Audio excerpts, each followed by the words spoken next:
सरकारी नोंदी ह्या मुसलमानांच्या सुद्धा निघाल्या।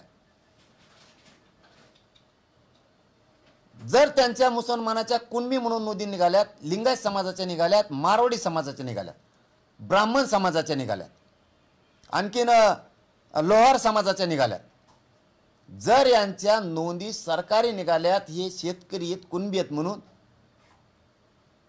तर मुस्लिमांना सुद्धा ओबीसीतूनच आरक्षण दिलं पाहिजे, त्यांच्यावर सुद्धा अन्याय नाही झाला पाहिजे। जे कायद्याने बोलायचं तुम्हाला आता, तर आता कायद्याने बोला। त्याच्यात पाशा पटेलांचं नाव सांगतो, त्यांची कुणबी मधून नोंद निघाली, एकच नाव सांगतो। जर मुस्लिमांची कुणबी सरकारी नोंद म्हणून निघाली असली तर सगळ्या मुस्लिमांना या राज्यातल्या तुम्ही कुणबी म्हणून ओबीसीत आरक्षण दिलं पाहिजे। तुम्ही कसे देत नाही तेच बघतो मी आता।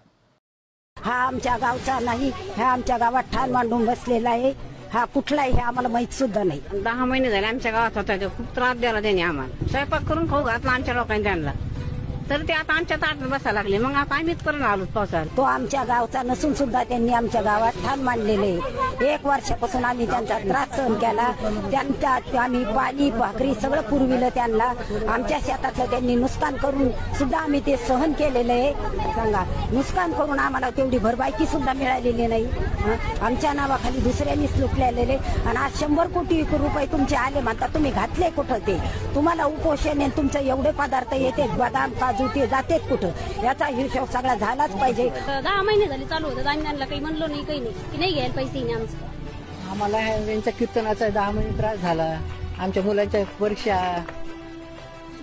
शिक्षणामुळे त्यांना अभ्यास करता येत नव्हता 10 संध्याकाळी।